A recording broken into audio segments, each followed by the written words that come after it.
Algunos dicen que para que si este libro, esta información llegara a la mano de los inconversos, no lo entendieran, pero los creyentes tenemos la base, tenemos el fundamento bien puesto y podemos entender las cosas que dice el Apocalipsis. Y hay muchas cosas que habla este libro, pero en el capítulo 13 habla de lo que llama la Biblia las dos bestias. Dos bestias. La palabra bestia es Jehová, y Jehová es una expresión que se utiliza para hablar de un animal que mete miedo, un animal que trae terror, pero al mismo tiempo un animal casi rayando lo mitológico, un animal que es una mezcla de realidad y de ficción. Y esa es la palabra que emplea la Biblia cuando habla de estos dos personajes. Capítulo 13, verso 1, dice así la palabra: me paré sobre la arena del mar y vi subir del mar una bestia que tenía, dice aquí, 7 cabezas y 10 cuernos. No hay ningún animal que hoy en día exista que sea así. Es algo totalmente metafórico, ¿no? En sus cuernos tenía 10 diademas y sobre sus cabezas un nombre blasfemo. La bestia que vi era semejante a un leopardo, pero sus pies eran como de oso y su boca como boca de león. Fíjate qué mezcla, ¿no? Y el dragón le dio poder, su trono y grande autoridad. 3 cosas, no te las olvides: poder, su trono y grande autoridad. Versículo 3. Vi a una de las cabezas como herida de muerte, pero su herida mortal fue sanada, y se maravilló toda la tierra en pos de la bestia. Adoraron al dragón, que le había dado autoridad a la bestia, y adoraron a la bestia, diciendo: ¿quién como la bestia y quién podrá luchar contra ella?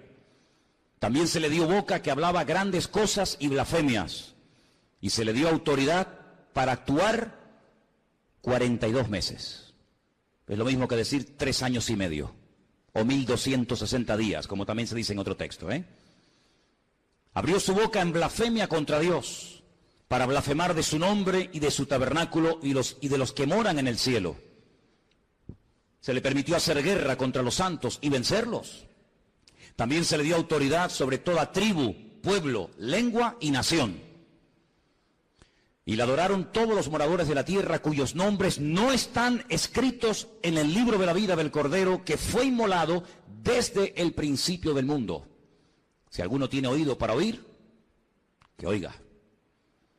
Después en el versículo 11 habla de otra bestia. Si os dais cuenta, dice después vi otra. No es la misma, es otra bestia. Pero si os dais cuenta, dice que esta bestia subía de la tierra.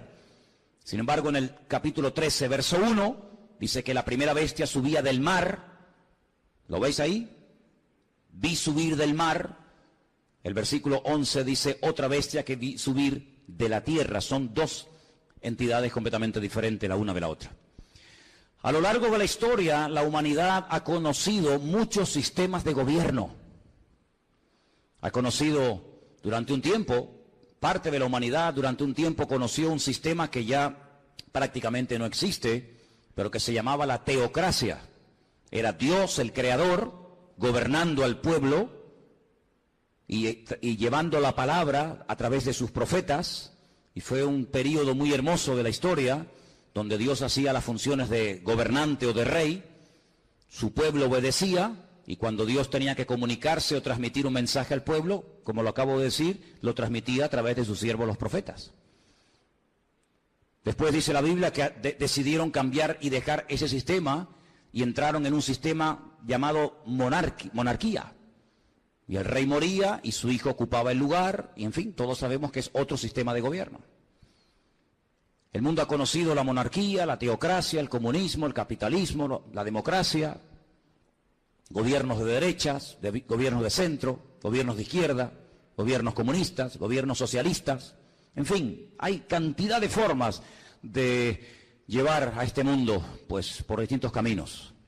Pero la Biblia nos habla de un nuevo orden, de un nuevo gobierno, que en cierto sentido tendrá un poco de todo lo que les acabo de comentar. Tendrá un poco de monarquía, un poco de comunismo, un poco de democracia, un poco de capitalismo. Será como una especie de mezcla, pero también es un sistema completamente nuevo. El hombre nunca ha visto ese sistema de gobierno que en los últimos tiempos se levantará y se levantará del antiguo territorio que ocupó el Imperio Romano. Yo no sé cómo estáis de geografía y de historia, pero el antiguo Imperio Romano conquistó prácticamente todo el continente europeo, de punta a punta, todo el Magreb, todo lo que son las naciones del norte de África y parte de Oriente Medio, incluido Siria, Egipto, Palestina y otros países más. De ese antiguo territorio romano, un territorio enorme, la Biblia nos enseña que en los últimos tiempos se formará un nuevo orden mundial, se levantará un gobernante que no sabemos su nombre, pero sí tenemos muchísima información acerca de este personaje, que no es un personaje de la mitología, ni es una especie de engendro entre algo espiritual y algo físico, sino que será un hombre de carne y de hueso, con padre, con madre, con genealogía, con lugar de nacimiento, con pasaporte, etcétera, etcétera. Digo esto porque a veces Hollywood y algunas películas muestran al famoso anticristo como una especie de relación entre Satanás y una mujer, y nace ahí una cosa que no sabe si es un demonio o es un niño. Olvídense de eso.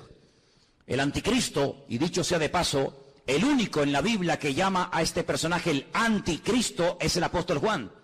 Esa palabra no aparece en ninguna parte de la Biblia, sino solamente cuando Juan habla de este personaje. Anticristo, alguien que se opone a Cristo, alguien que ocupa el lugar de Cristo, porque el anticristo no será un ateo. Satanás no es tonto. Satanás sabe perfectamente que lo espiritual siempre al hombre le tira, por un camino o por otro. Luego el anticristo no será un ateo, sino será una persona que caerá en lo más bajo que puede caer un ser humano, y es en la egolatría. Es pretender recibir adoración como si fuera un dios. Esto no es nada nuevo. Ya en Egipto, en Roma y en otros imperios se ha visto como el hombre ha querido ser adorado. Y al faraón se le llamaba el hijo del dios Ra, el hijo del sol. Y en Roma sabemos que miles de personas fueron matados y fueron asesinados y fueron quemados porque querían recibir adoración y querían incluso que se les presentara sacrificios y flores y reconocimiento. Así que el anticristo será una persona que al principio, digamos que, entre comillas, respetará todos los cultos, todas las creencias, todas las religiones, todo vale, no pasa nada, pero vamos a ver cómo después la Biblia nos dice que pega un cambio, y vamos a ver cómo a lo espiritual le va a dar una importancia tremenda, porque el anticristo, que en el Antiguo Testamento se le llama God, G-O-G.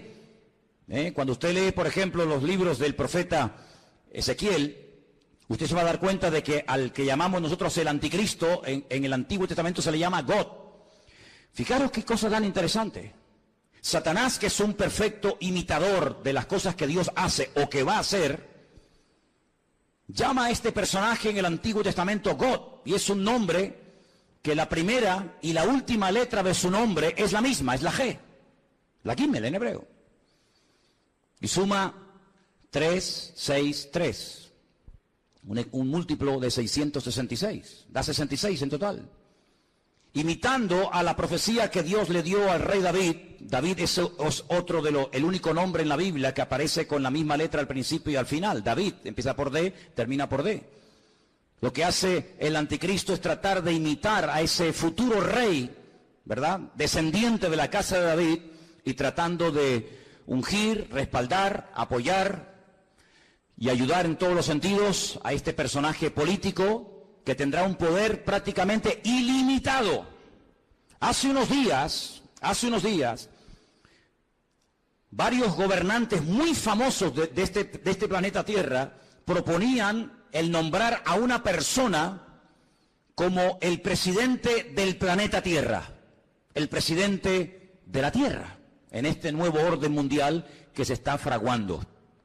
Una de las últimas ciudades con un lujo increíble que se ha construido en Kurdistán se llama Astana. Lo habéis visto en algunos grupos ciclistas que llevan Astana, ¿verdad? Y tienen un grupo muy famoso de ciclistas. Astana fue fundada por los Illuminati y por las logias masónicas. Todos los edificios y todos los símbolos de la ciudad de Astana en el Kurdistán Todos tienen que ver con símbolos masónicos y de los Illuminati. No voy a entrar demasiado en esto, pero los Illuminati son personas que pueden ser políticos, pueden ser presidentes de país, de gobiernos, pueden ser deportistas, pueden ser artistas, etcétera, etcétera. Y hablemos claro, son personas adoradores del diablo. En Israel hay una cueva que se llama la famosa cueva de Sedequías. Se llama la cueva de Sedequías porque cuando el rey Nabucodonosor sitió la ciudad de Jerusalén durante más de un año, el rey que en ese momento gobernaba Jerusalén se llamaba Sedequías y huyó por esa cueva, y dice que lo alcanzaron en la llanura del valle de Jericó, que está como unos 8 o 10 kilómetros de allí. Y allí lo encontraron, le sacaron los ojos y se lo llevaron cautivo a Babilonia, a Irak. Y en esa cueva de Sedequías, de vez en cuando los famosos masones y Illuminatis se reúnen para hacer rituales. Quiero decirles que el presidente mundial de los Illuminati y de los masones es un judío llamado Rockefeller. Y en esa cueva se reúnen los de más alta graduación, los de nivel 33. Y allí hacen todo tipo de ritos y de ceremonias. Y ellos dicen que es allí, en uno de los lugares del mundo, de la tierra, donde Satanás hoy por hoy tiene su trono. No se olviden que Satanás no es un ser omnipresente que puede estar en todas partes al mismo tiempo. Satanás no puede estar en Madrid, en Estados Unidos, en Jerusalén, en Latinoamérica. Satanás es un ser que solamente puede estar en un sitio al mismo tiempo. Se mueve en el mundo espiritual, pero no tiene omnipresencia como es un atributo divino. Y es en ese lugar donde dicen los Illuminati, los masones, que en forma de macho cabrío se presenta cuando hacen estas ceremonias en la cueva de Sedequías, y allí es donde reciben órdenes e instrucciones para las cosas que tienen que hacer. A algunos les puede sonar todo esto como a ciencia ficción, como a miedo, como a película, pero quiero decirles que el mundo espiritual, aunque no lo podemos ver con nuestros ojos de carne, es tan real como el mundo natural que constantemente estamos viendo. Date cuenta que, por ejemplo, ahora aquí dentro hay millones de voces en alemán, en arameo, en hebreo, en inglés, en chino, en japonés. Aquí dentro hay frecuencias, hay ondas, pero que no podemos ni verlas ni oírlas porque no tenemos un aparato de radio. Pero si tuviéramos un aparato de radio con una buena antena, seríamos capaces de escuchar programas que ahora mismo se están emitiendo desde Marruecos, desde Estados Unidos, desde cualquier parte de la tierra, simplemente que no tenemos un aparato que nos permite captar la señal de lo que aquí hay. Es como en la televisión. Y el mundo espiritual es invisible, pero es real. Los demonios existen, Dios existe, los ángeles existen. Todo el mundo espiritual es tan real como el mundo en el cual nos movemos tú y yo cada día. ¿Cuántos dicen amén?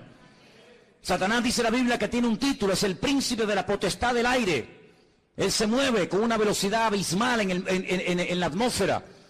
Y en ese lugar es donde Satanás hoy por hoy tiene su trono. Recuerden que en el libro del Apocalipsis, cuando el Señor le habla a una de las 7 iglesias, a una, no a las 7, a una le dice: aguanten, tengan paciencia, van a ser probados, van a tener dificultades, pero resistan, yo estoy con ustedes, porque yo sé dónde ustedes viven, donde Satanás tiene su trono.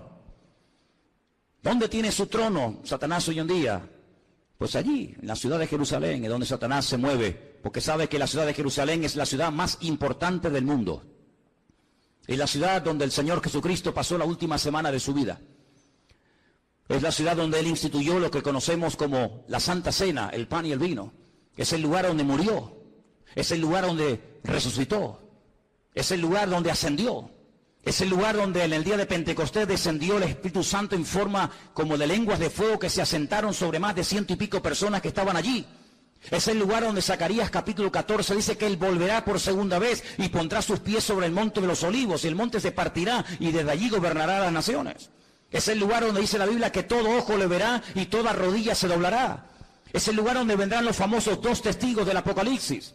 Es el lugar donde Dios tendrá su sede de gobierno. Es una ciudad mencionada en más de 3.500 ocasiones en la Biblia, en el Antiguo Testamento. Es una ciudad importantísima. Es un lugar donde se está orando permanentemente, de noche y de día, por esa ciudad, pero es un lugar también donde Satanás tiene puestos sus ojos, porque sabe lo que allí va a pasar y lo que allí ya está pasando. Así que el anticristo no el falso profeta, sino el anticristo, el cuerno pequeño, como lo llama Daniel, el hombre de pecado, el hijo de desobediencia, el inicuo, esta persona cruel y despiadada, tendrá durante 3 años y medio un poder impresionante como no nos podemos ni imaginar. Esta es la última oportunidad que Satanás tiene para destruir a las naciones, para engañar al ser humano. Esta es la última oportunidad, la última bala en la recámara que le queda al diablo por hurtar, matar y destruir, dice la palabra de Dios. Así que se viene un sistema de gobierno que nunca en la vida el ser humano ha visto. Pero, como hemos leído, este hombre, este falso Cristo, este falso Mesías, el anticristo, dice la Biblia que hará alianza, escuchen bien, hará pacto y tendrá el respaldo económico y espiritual de un ente espiritual, por así decirlo, de un grupo religioso que la Biblia lo denomina la Gran Ramera o la Gran Babilonia. ¿Y quién es esta Gran Ramera? ¿Quién es la Gran Babilonia? Bueno, voy a leerles algunas cosas y ustedes lleguen a sus propias conclusiones. La Biblia dice en el libro del Apocalipsis, seguimos en Apocalipsis capítulo 17, que esta Gran Ramera, Babilonia, la madre de las rameras, que ha contaminado a toda la tierra.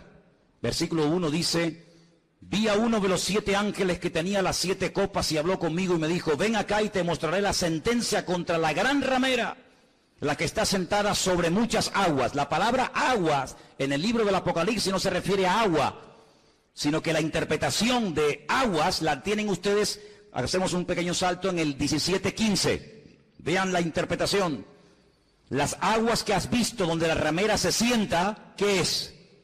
Son pueblos, muchedumbres, naciones y lenguas. Esa es la interpretación de la palabra aguas. Entonces, vino a mí uno de los 7 ángeles que tenía las 7 copas y habló conmigo y me dijo: ven acá y te mostraré la sentencia contra la gran ramera, la que se ha sentado sobre pueblos, muchedumbres, naciones y lenguas. ¿Veis cómo lo podéis entender mejor? Versículo 2. Con la cual han fornicado los reyes de la tierra y los moradores de la tierra se han embriagado con el vino de su fornicación. Me llevó el Señor en el espíritu al desierto. La palabra desierto en hebreo es Bamidbar, es un lugar donde Dios habla, en la soledad, en la quietud, en la calma, donde Dios saca a su pueblo para hablarle y revelarle cosas profundas de su corazón. Y dice que allí vio una mujer sentada sobre una bestia escarlata, llena de nombres de blasfemia, que tenía 7 cabezas y 10 cuernos. ¿Cómo estaba vestida esa mujer? Esa institución religiosa, ¿cómo se vestía? Dice que se vestía de púrpura. Interesante, ¿no? Y de escarlata. Estaba adornada de oro, de piedras preciosas, de perlas, y tenía en su mano un cáliz de oro lleno de abominaciones y de la inmundicia de su fornicación. Así se vestían sus ministros, de púrpura y de escarlata, y tenía joyas y piedras preciosas en abundancia. Ahora, analicemos hoy en día en el espectro espiritual de nuestro planeta Tierra, vayamos una por una a ver quiénes pueden ser. Por ejemplo, ¿cómo visten los budistas? Si viéramos en este momento a un budista, seguramente lo veríamos con la cabeza rapada. Veo muchos budistas en esta tarde aquí. Iría seguramente, si tiene algo de pelo, con una especie de trenza. Iría con una túnica de color naranja. Ese es el color de los ministros budistas. No usan piedras preciosas, ni mucho menos. El mundo entero, las naciones de la tierra no han fornicado con el budismo. De hecho, en muchas naciones el budismo ni ha llegado, ni sabe la gente lo que es. Para muchos, Buda simplemente es una estatua de un señor con una panza muy gorda, y nada más que eso. ¿Cómo visten, por ejemplo, los musulmanes? No visten de púrpura ni de escarlata. No han gobernado sobre todas las naciones de la tierra, sobre muchas sí, pero no sobre todas las naciones de la tierra. No tienen su sede, como después vamos a ver, en una ciudad más adelante. ¿Cómo visten los testigos de Jehová, los mormones? ¿Qué institución? Y no hace falta que lo digan. Se viste de púrpura y de escarlata y tiene piedras preciosas y riqueza en abundancia. ¿Cuál es el hombre que tiene más poder de convocatoria que simplemente con hacer así te junta 1 millón de personas en décimas de segundo? Un hombre que es capaz de ir a África, a América, a Japón, a la China, a Cuba, a cualquier país de la tierra. Es el hombre que tiene más poder de convocatoria que nadie, más que Obama, más que cualquier deportista. Hay un hombre que simplemente con hacer así, junta como nada, 1 millón de personas, y los reyes de la tierra le tienen que besar la mano. Incluso el rey de España ha ido y se le ha inclinado. ¿Qué te parece, amigo? Y por si los datos te parecen cortos, en el versículo 18 dice: la mujer que has visto es la gran ciudad que reina, no que reinará, dice que reina sobre los reyes de la tierra. Allí donde la gran ramera tiene su sede. ¿Y cuál era la ciudad que en el momento de escribir el libro del Apocalipsis reinaba sobre toda la tierra? Si seguimos leyendo un poco más adelante, capítulo 17, versículo 8 dice: la bestia que has visto era y no es, y está para subir del abismo e ir a perdición, y los moradores de la tierra, aquellos nombres que no están escritos, no están escritos de la fundación del mundo en el libro de la vida, se asombraron viendo a la bestia que era y que no es. Es increíble, amados hermanos, ver cómo el anticristo se hará de la fuerza política, económica y espiritual de esta institución religiosa que la Biblia nos enseña que harán uña y carne en los últimos tiempos. Ahora bien, este anticristo no podrá hacer lo que le da la gana, sino que tiene un periodo muy corto de tiempo para llevar a cabo, digamos, su plan maléfico, que número 1 consiste en destruir al Estado de Israel. Hay una obsesión, siempre había una obsesión contra el judío. El judío es el chivo expiatorio de la historia. Cuando en Alemania había crisis y cuando Alemania no levantaba cabeza, incluso había perdido territorio en la Primera Guerra Mundial, ¿a quién se le echó la culpa? A los judíos. ¿Quiénes pagaron los platos rotos en la Segunda Guerra Mundial? Fundamentalmente los judíos y otras personas también, pero mayoritariamente los judíos. Cada vez que hay un problema, cada vez que hay un conflicto, la culpa la tiene el judío. Hay centenares y centenares de libros que nos hablan acerca de que si no existiera ese pequeño país que tiene tan solo 300 kilómetros de largo, 22.000 kilómetros cuadrados, un país que prácticamente es que ni se ve en el mapa, un 0,7% de la población mundial, todos los problemas del mundo se solucionarían. Pero permítame decirles que durante la Primera Guerra Mundial Israel no existía y hubo una guerra mundial. Y durante la Segunda Guerra Mundial Israel no existía y se mataron 60 millones de personas en territorio europeo y esta gente no existía, no estaban allí como pueblo. Pero siempre se ha tratado de buscar una especie de chivo expiatorio al cual echarle la culpa de todos los problemas. Y hay muchos libros que dicen que si Israel no existiera, si ese país no existiera, si se arrasara completamente a esta gente, el mundo sería un mundo de paz, un mundo más equilibrado, un mundo donde no habría tantas guerras y rumores de guerras. Así que el primer objetivo de este personaje es ganarse la confianza del Estado de Israel. ¿Y cómo se ganará, según la Biblia, la confianza de los judíos para que durante un tiempo corto, pero al fin y al cabo un tiempo, lo apoyen? Pues muy fácilmente, permitiéndoles cumplir el sueño que todo judío tiene durante 2000 años, no lo han perdido jamás. Han estado de aquí para allá, los han matado, los han quemado, los han crucificado, les han hecho de todo, pero siempre han tenido una obsesión en la mente, y es poder volver a Jerusalén y poder volver a ver reconstruido el templo de Jerusalén. El templo de Jerusalén fue destruido en el año 70 por las tropas romanas, capitaneadas por Tito, el hijo de Vespasiano. Y desde el año 70 de la era cristiana hasta hoy, allí no hay templo. Los romanos araron aquel lugar, le cambiaron el nombre a Jerusalén y le pusieron Aelia Capitolina. Le cambiaron el nombre de Israel por Palestina, para que nunca más nadie se acordara que una vez hubo una ciudad en la historia de la humanidad llamada Jerusalén y un país llamado Israel. Pero todos sabemos que ese país ahí sí sigue existiendo. 7 guerras, ningún país moderno ha tenido que soportar 7 guerras, donde incluso ha tenido que pelear a veces hasta con 14 naciones a la vez. 14 naciones se han unido por tierra, por mar y por aire para destruir a esta gente, y en las 7 ocasiones no han podido hacerlo. Pero la Biblia nos enseña, y lo dice muy claramente en Ezequiel, en Daniel, en Zacarías, etcétera, que el enemigo intentará destruir a esta nación con armas nucleares. Y la palabra de Dios nos enseña que en un valle que está a las afueras de Jerusalén, llamado el Valle de Jezreel, o el Valle de Megido, se llevará a cabo una batalla tremenda que hasta la Biblia ya ha dado el nombre de dicha batalla, la famosa batalla de Armagedón. De hecho hay películas, ¿no?, que se llaman Armagedón. Y dice la Biblia que allí vendrán naciones de todas partes de la tierra. Atacarán por el norte, por el sur, por el este y por el oeste, por tierra, por mar y por aire. Y será un tiempo de angustia para Israel. La palabra de Dios nos enseña que más de 200 millones de soldados, escuchen bien, a Juan también le asombró, imagínate, nos asombra a nosotros escuchar esta cifra, imagínate a Juan hace 2000 años en la isla de Patmos escribiendo el Apocalipsis, 200 millones de soldados se unirán con un solo objetivo, destruir al pueblo de Israel. ¿Y por qué tanta obsesión por destruir a Israel? Lo he dicho muchas veces y lo vuelvo a repetir, por una sencilla razón. Porque el Dios creador, el único Dios que existe, el Dios de Abraham, el Dios de Isaac y el Dios de Jacob, ha prometido, bajo juramento, con su mano levantada, que Israel nunca será destruida. Que Dios peleará por ese pueblo. A pesar de sus defectos, a pesar de su desobediencia, a pesar de su rebeldía, Dios defenderá a muerte a ese pueblo. El país, la nación, el imperio que sea capaz de destruir a Israel demostrará, número uno, o que Dios miente o que Dios no existe.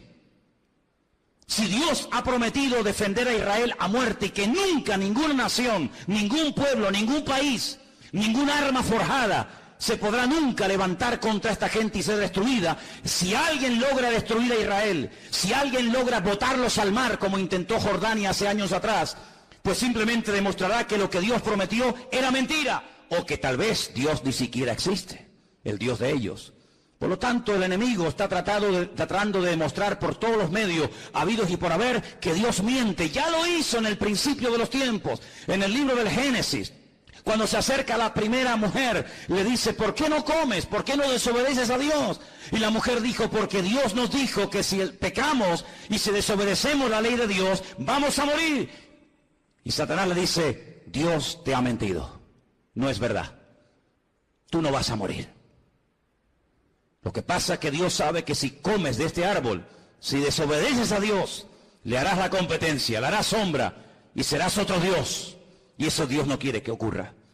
Y la Biblia nos enseña que aquella persona le creyó a diablo, le creyó a Satanás y le creyó a la mentira. Y así como la verdad te hace libre, la mentira te esclaviza y te destruye. Por eso a lo largo de la historia, desde Caín hasta nuestros días, Satanás ha intentado destruir al pueblo de Israel, al Dios de Israel. ¿Por qué? Porque él quiere ser adorado y reconocido. Y el anticristo, este hombre, este líder político, exigirá que se le adore. Dice la Biblia que cuando el templo de Jerusalén sea reconstruido, y quiero decirles que he estado muchas veces en Israel, muchísimas veces, y cada vez que he ido he tenido la oportunidad y la bendición de poder ir al Museo del Templo, donde puedes ver absolutamente todo, salvo el arca del pacto. Ya está todo preparado, todo dispuesto, todo listo para que se reconstruya por tercera vez el famoso templo de Jerusalén, en el único lugar del mundo donde los judíos pueden construir un templo. Los judíos no son como los evangélicos que pueden construir iglesias en cualquier parte, o como los católicos que construyen catedrales en cualquier ciudad del mundo. El judío tiene la orden, la prohibición de no edificar ningún templo en ninguna parte de la tierra, salvo en el monte Moriah, donde miles de años atrás el patriarca Abraham subió a lo alto de esa montaña a sacrificar a su hijo. Y es en ese lugar donde Dios únicamente permite que se construya un templo, donde Él, dice la Biblia, que pondrá su gloria y su presencia para que todas las naciones de la tierra conozcan que Dios es uno, dice la palabra de Dios. ¿Por qué no lo hacen? Tienen poder para hacerlo. En 1967, en junio del 67, el 7 de junio del 67, la Biblia nos enseña, o la historia, perdón, nos enseña que las tropas de Israel entraron y conquistaron toda la ciudad de Jerusalén. No podían entrar en Jerusalén. Pero en el 67 tomaron toda la ciudad. Subieron a lo alto del monte, pero le dejaron hasta el día de hoy a Jordania que administre las explanadas del templo, donde está la famosa mezquita de Omar. y la famosa mezquita de Al-Aqsa. Pero es allí donde algún día, dice la palabra de Dios, que el templo será reconstruido. Y a los 3 años de ser edificado ese templo, nos dice en Tesalonicenses, justo a los 3 años, este personaje entra al lugar santísimo, lo profana, y entonces exige que todo el mundo le adore y le reconozca como el único Dios. Quiero leerles en 2 de Tesalonicenses capítulo 2, versículo 1, escuchen bien la lectura. Dice el apóstol Pablo, con respecto a la venida de nuestro Señor Jesucristo, de eso está hablando, y nuestra reunión con Él, os rogamos, hermanos, que no os dejéis mover fácilmente de vuestro modo de pensar, ni os conturbéis, ni por espíritu, ni por palabra, ni por carta, como si fuera nuestra, en el sentido de que el día del Señor está cerca. Nadie os engañe en ninguna manera, porque no vendrá sin que antes venga la apostasía, el desmadre, el descontrol total y absoluto. En ese ambiente de desmadre, de descontrol, de guerras y rumores de guerra, de crisis y más crisis, en ese ambiente se levantará el anticristo. Porque viene ofreciendo paz, viene ofreciendo seguridad y viene ofreciendo estabilidad a un mundo que entrará en caos y entrará en picado y no habrá forma de solucionar el problema. Vendrá la apostasía. Dice la Biblia que en los últimos tiempos muchos que se llaman creyentes o cristianos o seguidores de Dios o de Cristo apostatarán de la fe, llegarán a escuchar hasta espíritus engañadores, espíritus malignos, llegarán a creer en cuanta cosa rara y extraña aparezca por el escenario y se producirá un enfriamiento a nivel mundial por parte de muchos que se llaman creyentes. Dice, y el amor de muchos a consecuencia de que se ha multiplicado la maldad se enfriará. Y si aquellos días no fueren acortados, nadie se podría salvar. Dice, más por causa de los escogidos, y por ahí están los listos de turno, que siempre dicen, no, pero los escogidos son los judíos, no somos nosotros. Eso es mentira. Están engañados. Si están enseñados, están engañados. La palabra escogido es ecleto. La palabra ecleto aparece en Primera de Pedro, cuando Pedro le escribe a gentiles, no a judíos, a gentiles, y les dice, vosotros, que antes no erais pueblo, si eran judíos, eran pueblo. No, pero es que vosotros no erais pueblo, porque el único pueblo que Dios tuvo en el pasado fue Israel. Vosotros que no erais pueblo, ahora sois pueblo de Dios. Real sacerdocio, amén. Nación santa, pueblo escogido por Dios, para que anunciéis las virtudes de aquel que os llamó de las tinieblas a su luz admirable. Sí, la palabra que toma Pedro, que es ecleto, es exactamente la misma que aparece en Lucas 21 y en Mateo 24, cuando habla de escogidos. Dios tiene solo un pueblo, Dios no tiene 2 pueblos, Dios tiene un solo pueblo. Y en ese pueblo forman parte todos aquellos hombres y mujeres que han aceptado a Cristo como su Señor y Salvador personal. Punto. ¿Cuántos dicen amén? Y dice que si no fueren acortados aquellos días, pero por causa de los escogidos tiene que acortarlo, nadie se podría salvar. Entonces dice que cuando venga la apostasía, muchos, no todos, muchos se apartarán. Y estamos viendo gente que antaño predicaba el Evangelio, ya ni lo predican, ni sirven al Señor, ni se congregan.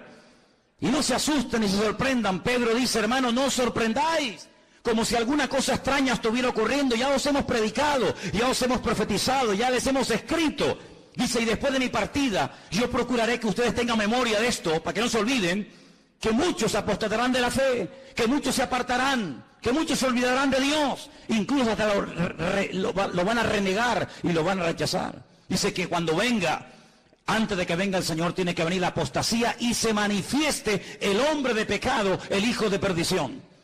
¿Y qué hace este hombre? Versículo 4, se opone, se levanta contra todo lo que se llama Dios o es objeto de culto. No permite que haya todo tipo de religiones y todo tipo de creencias, sino que va a ser una persona que va a controlar el tema espiritual o religioso. Dice, y es de tal manera este personaje cruel, que dice que se sienta en el templo de Dios, como Dios, haciéndose pasar por Dios. Y el único templo que Dios ha tenido y tendrá es el templo de Jerusalén. Por lo tanto, la Biblia nos habla clarísimamente acerca de que el templo de Jerusalén va a ser reconstruido otra vez. Sí, hermanos, otra vez va a ser reconstruido. Aunque nos parezca extraño, nos parezca imposible. También era imposible que hace 60 años esta gente tuviera un país llamado Israel, y es posible. Ahora vosotros sabéis lo que lo detiene, a este anticristo, a este personaje siniestro, macabro. Dice, vosotros sabéis lo que lo detiene, a fin de que a su debido tiempo se manifieste. Ya está en acción el misterio de la iniquidad, solo que hay quien al presente lo detiene hasta que él, no ella, él a su vez se ha quitado de en medio. Entonces se manifestará aquel inicuo. La palabra inicuo, pues es una palabra que significa un hombre cruel, sin principios, sin moral, un salvaje, despiadado, una bestia, hasta que ese inicuo sea matado con el espíritu de la boca del Señor y lo matará el resplandor de su venida. He hecho una lista de cómo, de todas las formas que la gente moría en los tiempos de la Biblia. Tengo una lista enorme. Hay gente que murió comida por perros, gente que murió comida por gusanos, gente que murió crucificada, gente que murió apedreada, gente que murió quemada, gente que murió a palos, gente que murió clavados con un asta, empalados. Hay un montón de tipos de muertes en la Biblia, pero nadie ha muerto como morirá el anticristo. Dice que lo matará el resplandor de la venida de nuestro Señor Jesucristo. Así como el resplandor de la gloria del Señor tiró al suelo al apóstol Pablo y se convirtió y sirvió al Señor con toda su alma y con todo su corazón hasta el último minuto de su vida, el anticristo morirá no de forma natural, sino morirá por el resplandor de la gloria y de la presencia del Señor. Y dice la Biblia hasta dónde va a ser enterrado. Por ejemplo, si quieren saberlo, en Ezequiel 39, del 11 al 14, lean en casa este texto, repito, Ezequiel 39, del 11 al 14, y dice que allí, en Israel, en un valle, Dios le tiene preparada sepultura al anticristo para que todos los que pasen por aquel lugar sepan que hasta aquí, amigo, hasta aquí te permitió el Señor llegar, y aquí tienes sepultura para que todo el mundo que pase sepan que hasta aquí llegó tu fuerza y llegó tu capacidad. ¿Qué te parece? Así que este personaje es un personaje político, que tendrá el apoyo de esta institución llamada, según la Biblia, la Gran Ramera o la Gran Babilonia, y durante 3 años y medio atormentará a las naciones, durante 3 años y medio tratará de llevar a las naciones al auténtico desastre y al auténtico caos, y hay muchos datos acerca de este personaje en la Biblia. Les voy a leer algunos, se van a quedar sorprendidos lo que la Biblia nos dice acerca de este hombre. Por ejemplo, en capítulo 7 de Daniel, miren lo que dice acerca de este personaje, Daniel 7. Los 10 cuernos significan que aquel reino se levantarán 10 reyes, después se levantará otro, el cual dice será diferente, totalmente diferente. Hablará palabras contra el Altísimo, fíjate, está obsesionado con Dios. Hablará palabras contra el Altísimo, contra los santos del Altísimo y los quebrantará. Pensará, fíjate qué cosa, pensará en cambiar los tiempos y la ley. Hacer un calendario nuevo, leyes nuevas. Qué curioso que la semana pasada, a punto de que se firme este nuevo tratado de libre comercio, donde desaparecerán los aranceles y los impuestos que hay que pagar en la aduana, y podrán viajar las mercancías desde China a Estados Unidos, de Estados Unidos a Europa, de Europa a Oriente Medio, etcétera. Alguien dijo que ante estos cambios globales, mundiales, que están a punto de suceder en poco tiempo, donde se ha vuelto a reunir el famoso Club Bilderberg y muchos políticos han ido a Roma a hablar con el Papa, y donde el G7 se ha reunido otra vez como casi clandestinamente, porque están a punto de producirse y de firmarse acuerdos que van a cambiar el mundo en cuestión de días. Qué interesante que todo esto está ocurriendo aquí, en nuestras narices. Pero es interesante notar que en esa reunión alguien se levantó y dijo, y esto ha salido publicado en la prensa, que lo que hace falta es establecer un nuevo sistema también de justicia. Es decir, la justicia, las leyes, los abogados, los magistrados que tenemos en este momento no sirven, no pueden llegar a tener el control de la justicia que hace falta para estos cambios que se vienen. Hace falta otro tipo de jueces, otro tipo de abogados, otro tipo de fiscales. Qué curioso, cambiar las leyes. Una de las instituciones que el anticristo quiere cambiar es la justicia, y quiere hacerlo lo más injusta posible. Parece una paradoja, ¿no? La justicia que sea injusta. La ley del embudo, donde el que tiene cada vez tendrá más, y donde el que no tiene cada vez tendrá menos. Querrá cambiar la justicia, la política, el orden social. Dice la Biblia que una de las cosas que harán los que tienen poder para dictar leyes es presentar leyes terribles como si fueran buenísimas. Y leyes que han sido buenísimas, que han preservado a las naciones de la destrucción, leyes con un principio moral, leyes con un principio de perdón, de misericordia, desaparecerán y a lo malo lo presentarán como bueno y a lo bueno como malo. El jefe de todos los masones de Europa, Jacques Chirac, expresidente de la República de Francia, padre de la Constitución Europea, incluso ha llegado a proponer que en un ambiente de libertad, de igualdad, el ser humano puede llegar a casarse con un animal y hacer una ceremonia oficial donde si te enamoras de tu vaca o de tu perro te puedes casar con él. O si tu perro se enamora de ti, no sé si le dirás sí o no. Y eso es lo que él ha llegado a proponer. Que todos los seres humanos sean equiparados al nivel de las bestias. Y donde un animal puede casarse con un hombre con un animal. Y cosas terribles. En la Biblia nos habla de como de engendros. Donde se mezcla la biotecnología, donde se mezcla lo físico, lo espiritual. Y verás cosas que tú te preguntas que es un robot, un ser humano. Hay personas que ya están siendo operadas y se córtame las piernas y los brazos. Quiero otro tipo de piernas y de brazos, y ya están haciendo engendros y manipulaciones genéticas sin precedente en la historia de la humanidad. Qué curioso que la Biblia, desde el libro del principio de la Torá, prohibía todo tipo de mezclas y todo tipo de injertos y todo tipo de cambios, ¿verdad? Sin embargo, el hombre intentará cambiar los tiempos, intentará cambiar las leyes. Serán entregados en sus manos por tiempos y la mitad de un tiempo. Es lo mismo, 3 años y medio. 42 meses.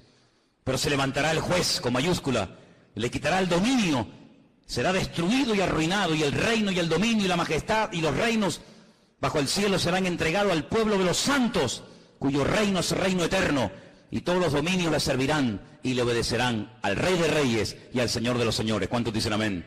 Capítulo 8 nos da más datos sobre este hombre, dice: y en cuanto al cuerno que fue quebrado, se levantaron otros 4 en su lugar. Significa que 4 reinos se levantarán de esa nación, aunque no con la fuerza de él.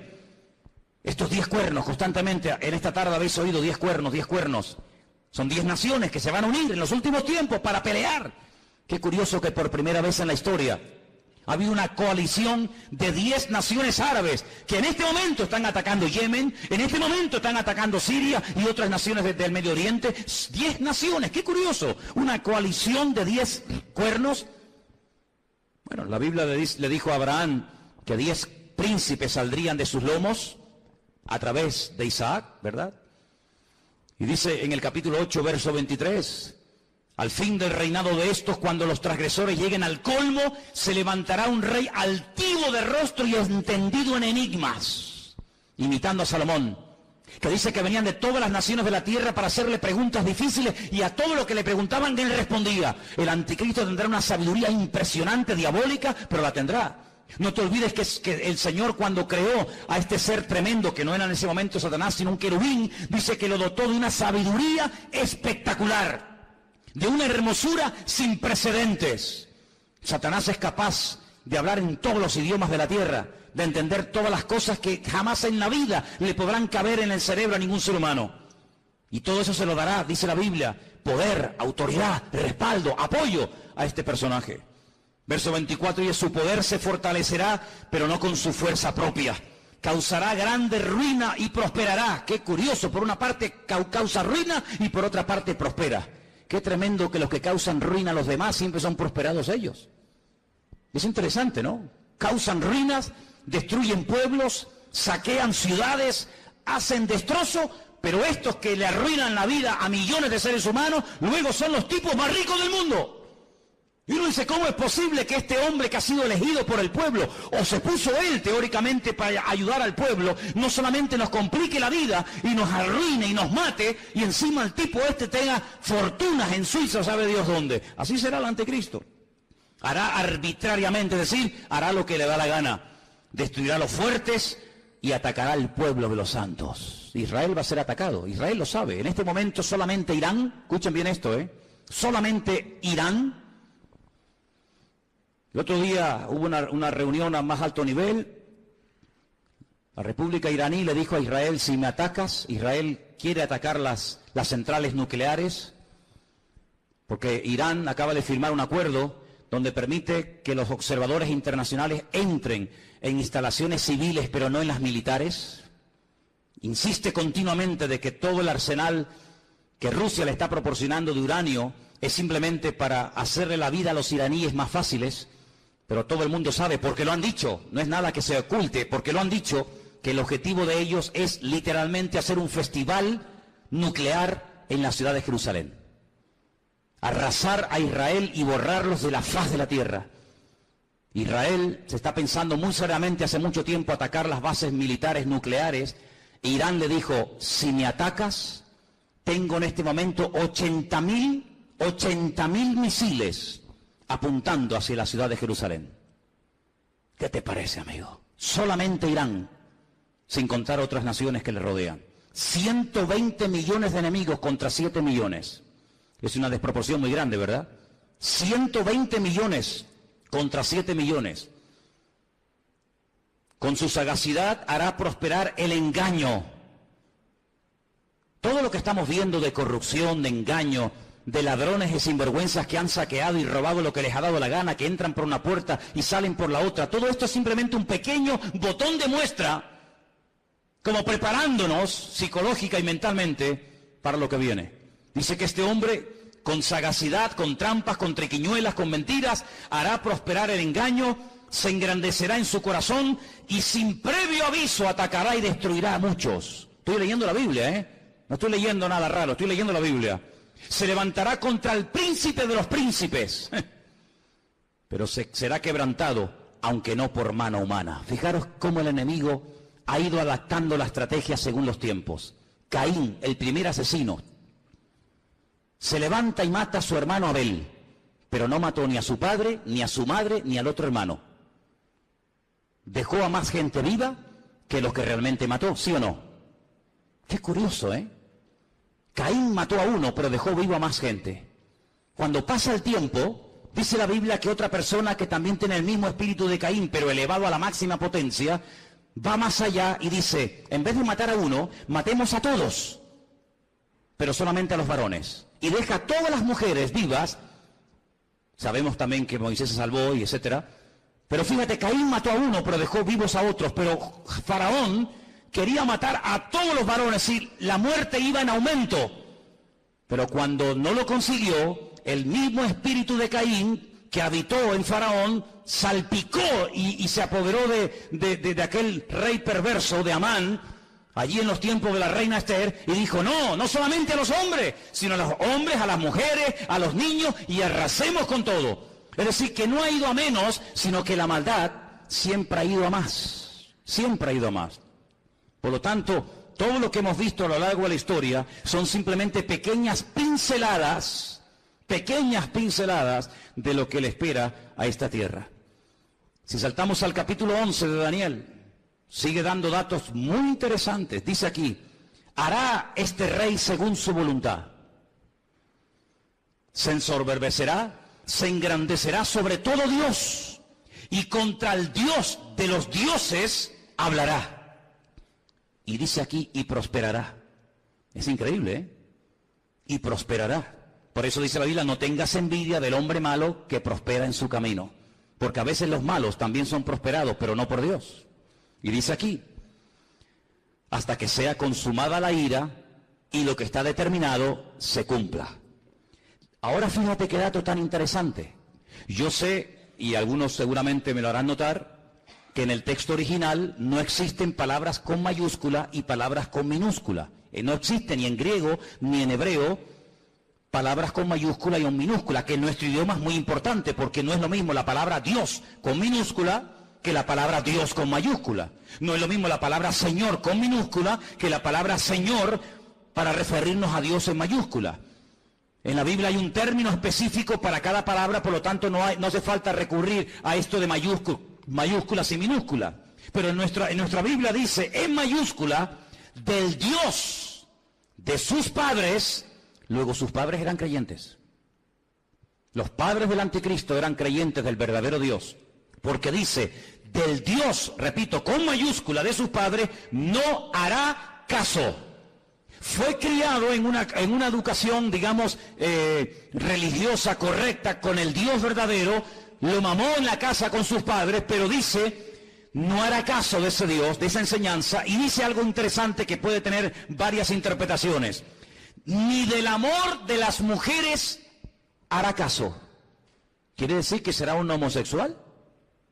¿Que no se casará? Interprételo usted como quiera, pero dice que a este hombre no le interesa perder el tiempo. Ustedes saben que cuando un hombre se enamora de una mujer se vuelve medio idiota, medio tonto, ¿no? Por lo tanto, él dice, yo tengo un objetivo y si enamorarme de esta o de aquella me va a quitar mi tiempo, dice, ni hará caso de las mujeres. Increíble.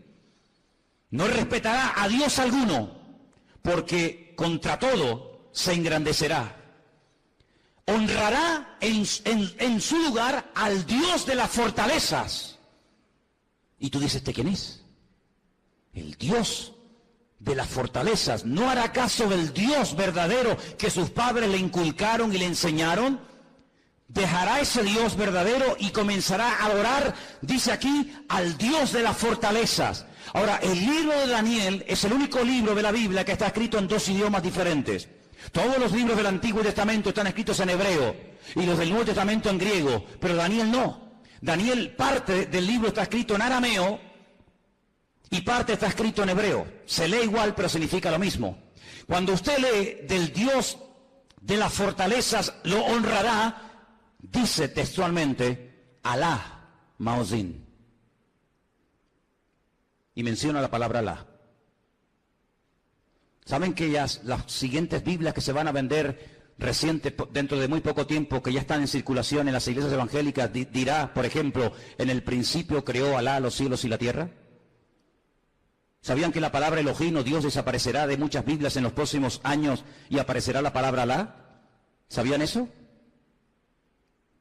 Pues vete espabilando.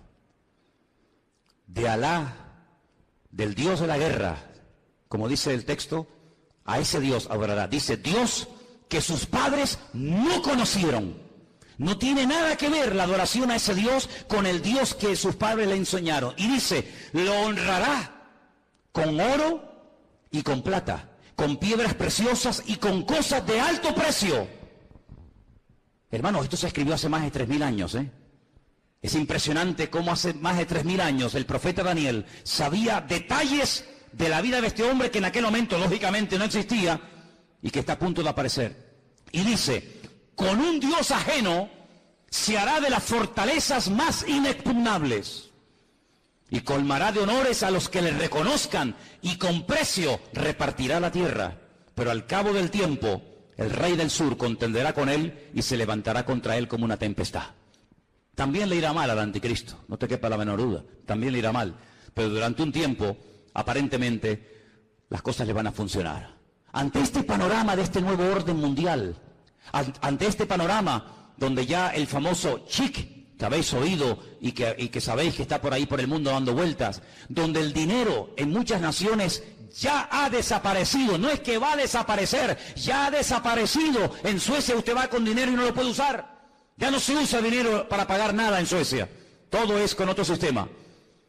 Pues dice la palabra de Dios que en los últimos tiempos se va a implantar a nivel mundial un nuevo sistema comercial, donde ya no hará falta llevar dinero. Lo puede perder, se puede olvidar de él, se deteriora, se gasta, se pierde, te lo pueden robar. Sino dice la Biblia que se va a implementar un sistema que en sí es un sistema buenísimo, pero hay que ver lo que viene detrás. Y es un sistema donde dice la Biblia que nadie podrá llegar ni a comprar nada, ni a vender absolutamente nada, ni un litro de leche, hermano, ni una barra de pan en la panadería, ni nada de gasolina para el coche. Nadie podrá, bajo ningún concepto, comprar ni vender, a menos que lleve implantado en su cuerpo un microchip, como el que llevan los perros, hace muchos años, donde simplemente con un aparatito cualquier veterinario del mundo sabe cómo se llama ese perro, dónde vive, si está vacunado, si no está vacunado, cómo se llama el dueño, dónde vive y qué hace y qué no hace. Es un pequeño microchip alimentado con una pequeña pila de litio, implantado en la piel, de tal manera que usted en cualquier momento puede llegar a una ferretería, a una carpintería, a una farmacia, a donde quiera, simplemente usted pasando su mano, automáticamente le descuentan de su cuenta bancaria lo que supuestamente usted puede tener. Así no tiene problema de que nadie le robe, de que nadie le quite nada. Y usted dirá, pero eso es una locura. No es ninguna locura. Muchísimos soldados del ejército norteamericano, muchísimos multimillonarios ya le están poniendo a sus hijos este especie de microchip. ¿Por qué? Porque tiene muchas ventajas, aparentemente. Y es que usted está localizado 24 horas del día, aunque esté metido en un submarino bajo tierra o bajo el mar.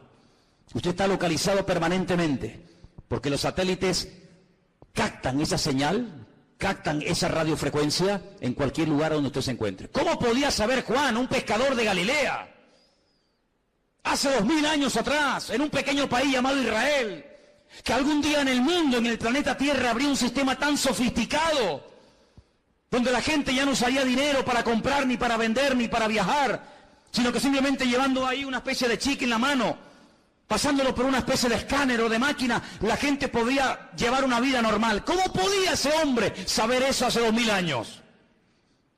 No lo sabía. Dios se lo dijo. Y Dios se lo reveló. Porque aquí el que controla el pasado, el presente y el futuro es nuestro Dios. Y el Apocalipsis está escrito en pasado. Porque esa es una de las características del tema profético en la Biblia. Que el futuro se cuenta en pasado. Y por eso dice la Escritura que para conocer el futuro hay que conocer el pasado. Porque el que no conoce lo que Dios ha hecho no sabrá nunca lo que Dios hará en el futuro. ¿Qué podemos hacer los que nos llamamos cristianos o queremos ir en serio con el Señor ante este panorama? Bueno, es interesante notar que una de las profecías que se tenía que cumplir en los últimos tiempos es que el río Éufrates, saben que Irak está bañada por dos grandes ríos, el Éufrates y el Tigris. Es una de las zonas donde estaba el famoso Jardín del Edén. Llegaría un momento que se tendría que secar para que tropas del norte, dirigidas por Rusia, vinieran en dirección a la tierra gloriosa, entrando por los famosos altos del Golán, en el norte de Israel. Bueno, pues Siria construyó hace ya muchos años una presa que deja totalmente seco el río Éufrates, así, en cuestión de minutos. Eso está profetizado también en el libro del Apocalipsis. La palabra del Señor nos enseña que los tiempos se acortan y dice Mateo capítulo 24 lo que tenemos que hacer en estos tiempos los creyentes, y te lo leo. Mateo 24, del 37 en adelante, presta atención a lo que dice la palabra. Dice así: como en los días de Noé, así será la venida del Hijo del Hombre. Como en los días de Noé. ¿Cómo eran los días de Noé? ¿Cómo era su generación, sus vecinos, sus amigos? ¿Cómo vivía la gente en aquellos tiempos? Dice la Biblia que había violencia y agresividad por todas partes. No piensen ustedes que se vive tan tranquilo en todas partes de la tierra como de momento vivimos aquí. Muchos de los que están aquí pueden dar testimonio de que naciones hermosas y tremendamente ricas, es muy difícil hoy por hoy vivir en ellas, debido al alto índice de muerte, de destrucción que hay. La gente tiene miedo a salir a las calles. Dice la Biblia que llegará el momento en el que la gente más pacífica, aquella chica que cuando caminaba dice que ni siquiera se atrevía a poner el pie en tierra, de lo delicado y de dulce que era, ten cuidado porque se te puede llegar a convertir en tu peor enemigo.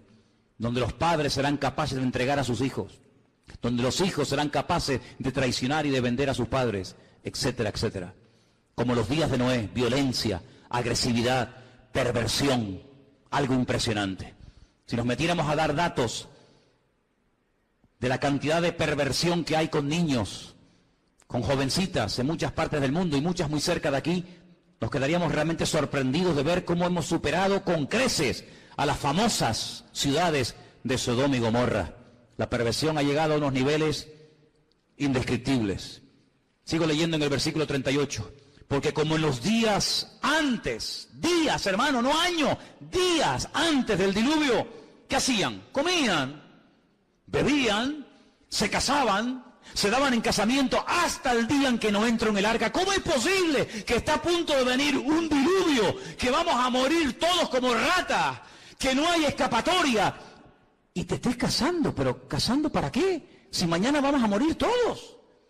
Y haciendo negocios a largo plazo, y haciendo inversiones, y comprando, y vendiendo, y comiendo, y bebiendo, cuando te quedan 20 horas de vida. Oye, si tú supieras, dime la verdad, hermano y hermana, si tú supieras con toda seguridad que te queda una hora de vida, ¿qué harías? Dime qué harías. ¿Llamarías ahora a tu hijo, a tu hija? ¿Harías algo? No, todavía queda mucho tiempo, sí. Esa actitud de diferencia, de decir, bueno, no hay tanta prisa, tampoco es para tanto, no exageres tanto, Manolo, que todavía queda mucho tiempo, que soy muy joven, que queda mucha vida por delante, sí, también al que enterré ayer le quedaba mucha vida por delante, y con 44 años recién cumplido el lunes, ahora está donde todos sabemos que está, toda la vida le quedaba por delante, claro, un chaval con 44 años, pues, hombre, pues imagínate tú lo que puedes vivir, casi otros 40 años más, pues no, se acostó a las 9 de la noche, y a las 7 de la mañana, su vida se apagó. ¿Qué te parece? Días antes del diluvio, Noé estuvo predicando y diciendo a la gente, viene el diluvio, que Dios va en serio, Dios te ha dado oportunidad, otra, y mañana, y pasado, y nada, y no sean caso. Así será la venida del Hijo del Hombre. Dice, no entendieron. Oye, ¿no te ha pasado? Gente inteligente, gente con más o menos un mínimo de cultura, un mínimo de, no sé, de luz, que tú le hablas de cualquier cosa y todo lo entienden. Le hablas de política, 3 horas hablando de política. Le hablas de fútbol, va, pero te cuento. Le hablas de lo que quieras. Tocas el tema de la Biblia. Tocas el tema del Señor y son los más torpes del mundo. Y un tío tan listo, un tío tan sabio, un tío tan espabilado, un tío que se ha buscado la vida toda la vida. De todo entiende y de todo sabe. Lo dejas en el desierto y el tío sobrevive. Lo dejas en el Himalaya y el tío se busca la vida. Cuando le hablas del Señor, no entiende nada. Leíste la Biblia, sí, pero no la entendí. Pero tío, ¿cómo es posible que leas el periódico, leas la revista y todo lo entiende? Y cuando te hablo de Dios, no entendieron. Hay como una nube, hay como una ceguera espiritual. ¿Por qué se creen que comencé el culto cantando abre mis ojos? ¿Piensan que todo esto es casualidad? ¿Que detrás de esto no hay oración y preparación? Y diciendo, Dios mío, háblanos, claro que lo hay. Abre mis ojos, ¿pero a qué? A la realidad espiritual de lo que se cierra y de lo que viene, hermanos. No entendieron hasta que vino el diluvio. Cuando entendieron era demasiado tarde. Claro, entendiste, pero ya no hay tiempo. Se los llevó a todos. Así será también la venida del Hijo del Hombre. ¿Qué te parece, amigo? Algunos no tuvieron miedo la primera vez que se metieron un pico en las venas. No tuvieron miedo ninguno. Algunos no tienen miedo a tirarse en parapente, en paracaídas, al vacío, nadar entre tiburones, subir al Himalaya y hacer locura. Y venga a beber, y otra. No tienen miedo, pero cuando llega la hora de poner ese valor al servicio de Dios, son unos cobardes. Y la Biblia los llama así, La gente que no tiene valor para creerle a Dios los llama cobardes. Valientes para lo malo, cobardes para lo bueno. ¿No entendieron? Dice, pero por eso estarán 2 en el campo. Uno se va y otro se queda. 2 mujeres estarán moliendo en un molino, la una será tomada y la otra será dejada. Y ahora viene la palabra, escúchala, velad, velad, porque no sabéis a qué hora. Es verdad, pero tal y como están las cosas, la hora no la podemos saber, pero ¿qué quiere que te diga? Viendo todas las piezas del puzzle, uno las va juntando por aquí, las va juntando por allá, lo que oye por aquí, lo que oye por allá, lo que me cuenta fulano, lo que yo he leído, lo que me han contado, lo que yo veo tal, y va juntando y dice, Dios mío, nos queda poco, la hora imposible, pero el Señor está cerca. ¿Cuántos lo saben? Sabed esto, que si el padre de familia supiera que hora el ladrón va a venir, velaría y no dejaría minar su casa. Lógico. Si yo sé que esta noche a las 3 de la mañana me va a venir alguien a robar la casa, yo no duermo. Yo no lo voy a recibir como una Biblia, Yo me hago de un palo o de un hacha, lo que haga falta, que venga a las 3 de la mañana, que venga. Te voy a dar la del pulpo, te voy a dar. Pero si yo no sé que viene a las 3, yo me voy a dormir, me levanto mañana y cuando me levanto digo, ¡ay va! ¡Que me han robado! que me han quitado esto, que me han quitado lo otro. Pero dice la Biblia, cuando tú sabes que el Señor viene pronto, tú no estás distraído, tú no estás atontado, tú no estás agobiado. ¿Qué es lo que hace el diablo? A uno los revienta a trabajar, como a los judíos en Egipto. Que trabajen como mulas. Así no piensan, así van a llegar a la noche a la cama rendidos. Pero el diablo también a otro le dice, no trabajes tanto. ¿Para qué trabajar tanto? Y los tiene todo el día ociosos, sin pegar palo al agua, y entran en depresiones. Se aburren, comienzan a tontear con esta, a tontear con el otro, mensajitos a este, mensajitos al otro. Entonces los dos extremos, o te revienta a trabajar para que no tengas tiempo ni para orar, ni para leer la Biblia, ni para congregar, no, estoy muy cansado, no puedo, no es que no tengo tiempo. O te lleva al otro extremo y dice, no pegues un palo al agua, no seas tonto. Y estás todo el día buscando un juguetito en lo que entretenerte. ¿Qué te parece? El diablo no es tonto, ¿eh? El diablo no es tonto. Sabed esto, que si el Padre supiese a qué hora habría de venir, velaría y no dejaría mirar su casa. Por lo tanto, tenéis que estar preparados, porque el Hijo del Hombre vendrá a la hora que no penséis. ¿Cuántos dicen amén? Os voy a dar una cita para que la leáis tranquilamente en casa. Se titula El Anticristo. Está en Primera de Juan 2, del 18 al 24. El Anticristo. Una de las características de este hombre, ¿cuál será? Ahí está. Primera de Juan 2, del 18 al 24. Algunos dirán, bueno, pero cuando, hermanos, las cosas se pongan feas, difíciles, cuando empiece a ocurrir todo esto, los creyentes no vamos a estar, ¿no? Entonces, ¿para qué se escribió la Biblia? Si no vamos a estar, ¿para qué se escribió?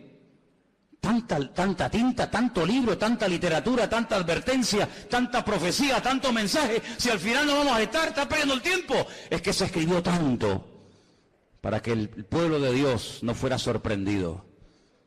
Alguien dijo hace 150 años, escucha bien esto, hace 150 años, alguien dijo, tranquilos hermanos, cuando empiecen las persecuciones, cuando empiecen las matanzas, cuando empiece el mundo a ponerse difícil y duro, el Señor arrebatará su iglesia y aquí no estaremos ninguno. Esto lo dijeron hace 150 años. Es decir, durante 2000 años los creyentes se han estado preparando para servir al Señor a las duras y a las maduras, con persecución o con aplausos. Pero claro, por ahí cayó en buena tierra, entre comillas, la enseñanza de que los creyentes no iban a estar en tiempos de persecución. Sin embargo, nuestros hermanos de Irak, de Siria, de Corea del Norte y de tantas y tantas naciones que están muriendo quemados, vivos, apaleados, crucificados, degollados como si fueran animales, ¿son ellos creyentes o no? ¿Estarán ellos en pecado y por eso Dios les paga así? Cuando dice la palabra de Dios que los mártires nos tienen que dar ejemplo a todos y a cada uno de nosotros. Por lo tanto, velemos y oremos, porque las cosas no van a ir a mejor. Todo esto de pactos, que si Podemos, que si el PP, que si... Hay algunos que son tan ingenuos, tan tontos, que creen que todo se va a solucionar a base de habla, que te habla y promete y te doy, y tú aquí y tú allá.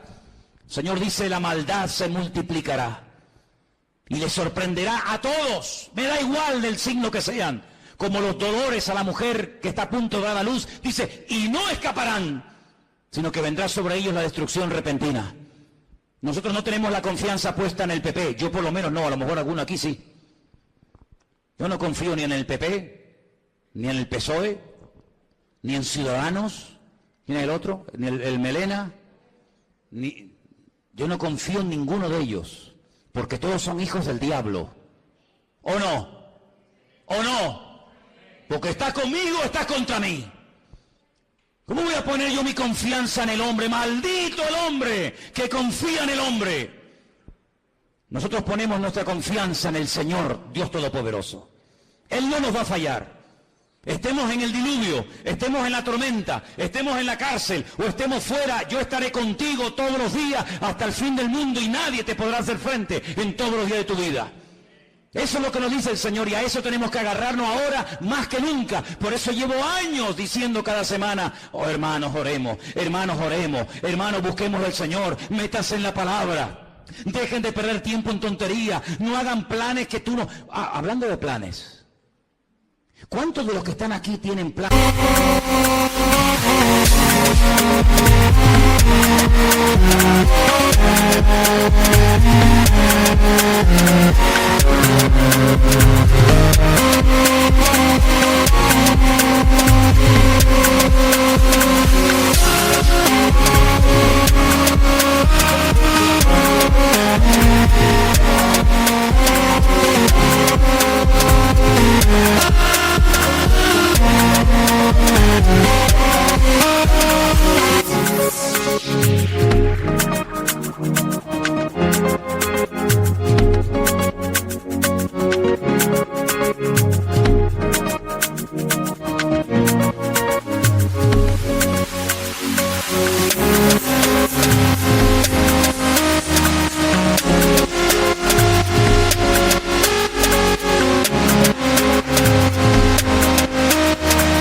Y meten al Señor en sus planes. Es que lo tenía aquí apuntado y no me puedo ir sin decirlo. ¿Incluyes a Dios en tus planes? A ver, ¿sí o no? Pues lo estás haciendo fatal. Fatal. ¿Que no puedo incluir a Dios en mis planes? No. Pero hermano, no te entiendo. Espera, déjame que te explique. Pues si no te vas a quedar así. Tú no tienes que incluir a Dios en tus planes. Tú tienes que meterte en los planes de Dios. ¿Ves la diferencia? Yo tengo planes, quiero ser médico, quiero ser abogado, quiero estudiar 5 carreras, quiero casarme con un chico alto, guapo, rubio, maravilloso, que habla inglés, arameo, francés, chino, japonés, tenga un coche, un yate, un avión. Claro, esos son tus planes. Y Señor, me tienes que ayudar, me tienes que ayudar, amigo, Tú tienes tus planes, tus proyectos, y ahora me caso, y ahora me divorcio, y ahora compro, y ahora vendo, y ahora voy a la playa, y ahora voy al monte. Tú tienes tus planes y metes a Dios en tus planes. Te equivocas rotundamente, no has entendido nada. Y tú dices, pero ¿cómo se predica en esta iglesia así? Amigo, aquí estamos para esto. Si quieres más la papita dulce, vete allá a la esquina que está la guardería Heidi. Aquí yo te digo que la única manera de ir de gloria en gloria y de victoria en victoria no es metiendo a Dios en mi agenda, sino metiéndome yo en su agenda y en sus planes y en sus proyectos. Y entonces Dios te va a bendecir y Dios te va a ayudar. No metas a Dios en tu vida, métete tú en el Señor y entonces el Señor te va a ayudar. Y se abre la puerta, se cierra la puerta, poder decir gloria a Dios, porque Dios está conmigo y nadie me podrá frenar en los días de mi vida. Aleluya. ¿Cómo que tus planes? ¿Qué dices, amigo? ¿Cómo que tus planes? Ya no vivo yo. Ya no vivo yo, es Él el que vive en mí. Por eso es muy difícil ser cristiano, porque ¿a quién no tiene planes? ¿A quién no le gusta? Hombre, a mí me han dicho, ¿cuántas veces me han dicho, ay, yo sé que el Señor tiene que venir, pero que no venga ahora mismo porque yo me quiero casar? Bueno, pues nada. Pues entonces, dile al Señor, Señor, no vengas de momento porque me he comprado el vestido. Me he comprado los zapatos. Y claro, si vienes, ¿cómo me los pongo? Esa es como me dijo a mí una chica, cuando inauguramos esta iglesia hace 14 años atrás, tuvimos cultos sábado y domingo. Y el sábado le dije, mira, cantas tú y tú, y el domingo cantan otras hermanas Y me dice, no, hermano, yo canto el sábado y el domingo. Digo, no, tú cantas el sábado y otro el domingo. Que no, digo, hombre, ¿cómo no? Vamos a ver. Y digo, pero ¿tú por qué tanto empeño en cantar también el domingo? Y me dice, porque me he comprado 2 vestidos. Me he comprado uno para el sábado y otro para el domingo. Y si no canto el domingo no me van a ver el vestido nuevo. Y yo le dije, pero ¿tú vienes aquí a la iglesia para presumir de vestidos? Porque si vienes aquí a aparentar y a presumir, aquí te sobra el sitio, hija. Así que ahora no vas a cantar ni el sábado ni el domingo. Mira lo que te digo. Pues aquí no venimos a verte a ti. Aquí venimos a adorar al Señor. Y cogió y se fue. Se fue a cantar donde le aplaudían. Pero aquí al único que aplaudimos, y le pido que ahora le deis un aplauso a Él, es al Rey de Reyes y al Señor de los Señores. A Él sea la gloria por los siglos de los siglos. Amén. A Él solamente. Aleluya. Fuertes aplausos a nuestro Dios, hermano. Amén, amén, amén. Aleluya. Amén. Nada más que a Él. Todo lo demás sobra. ¿Cuánto tiempo va a reinar el anticristo? ¿Cuánto tiempo va a estar este personaje, este tipejo? ¿Cuánto tiempo? Lo hemos leído. Tiempos y la mitad de un tiempo. 42 meses, 1 año y medio, 3 años y medio. ¿Eso es lo que va a durar? 3 años y medio. ¿Pero cuánto va a durar el reino de nuestro Dios? Por los siglos de los siglos. Amén. Sí, tú tendrás tu tiempo de gloria, como muchos que ves en televisión, de plató en plató, de programa en programa. Parece que pasa un tiempo y desaparecieron. Cierra tus ojos, hermano. Empápate de la Biblia. Métete en el Señor. Y dile al Señor, yo haré en la vida lo que tú quieras. Solamente lo que tú quieras. La vida cristiana no es hacer lo que yo quiero y usar a Dios para mi beneficio personal. No. Eso no es vida cristiana, eso se llama religión. Eso es religión, donde yo hago lo que me da la gana y Dios está a mi servicio 24 horas al día en lo que yo quiera y en lo que yo pida. Eso es religión, donde yo pongo las normas, donde Él está para servirme a mí. Evangelio es, yo no tengo planes, yo soy un siervo en las manos de Dios y yo haré y me casaré o no, y compraré o no, iré o no, a donde Dios quiera. Eso es el Evangelio, lo otro es religión. Y por eso, amados hermanos, yo le digo a todos los jóvenes que están aquí esta noche, muchos de ustedes que se están matando estudiando, pregúntale al Señor si eso es lo que Dios tiene para tu vida. Porque si eso es lo que Dios tiene para tu vida, gloria a Dios, qué bueno. Pero ¿y si eso no es? Si eso no es, hijo o hija, pregúntale al Señor qué quiere hacer con tu vida. Porque a Noé cuando le habló le cambió la vida. Y a Abraham ni te cuento. Y a Pablo ni te cuento. Cuando Dios le reveló sus planes a David, a Moisés y a los personajes de la Biblia, les cambió la vida. Ya no se podían dedicar a cualquier otra cosa. Porque Dios tiene planes. Claro que los tiene. Para mí, para ti. ¿O qué te crees? ¿Que estás aquí por casualidad? No. Dios nos ha traído hoy aquí, como dice el cántico, para no volver atrás. Aleluya. Y en esta tarde, cuando te acerques a este pan y a este vino, dile al Señor, te lo pido, dile, Señor, quiero hacer tu voluntad, Señor. Quiero hacer tu voluntad. Bendito sea el nombre del Señor. Señor, ayúdanos a darnos cuenta que el mundo, como tu palabra profetiza, irá de mal en peor. Pero nosotros iremos de gloria en gloria y de victoria en victoria, porque tú así lo has determinado para tu pueblo. Señor, sabemos que el mundo te ha dado las espaldas, sabemos que el mundo no se somete a tu voluntad ni a tu palabra. Así les va. Pero pedimos, Señor, que a nosotros, tus hijos, este rebaño pequeño, nos des la bendición de servirte y de estar preparados para lo que le viene a este mundo encima. Este mundo va a ser sacudido, todas las naciones de la tierra van a ser zarandeadas como el trigo. Pero te pedimos, Señor, que tú nos protejas y nos libres del maligno. Y podamos con tu ayuda y con tu bendición mantenernos firmes.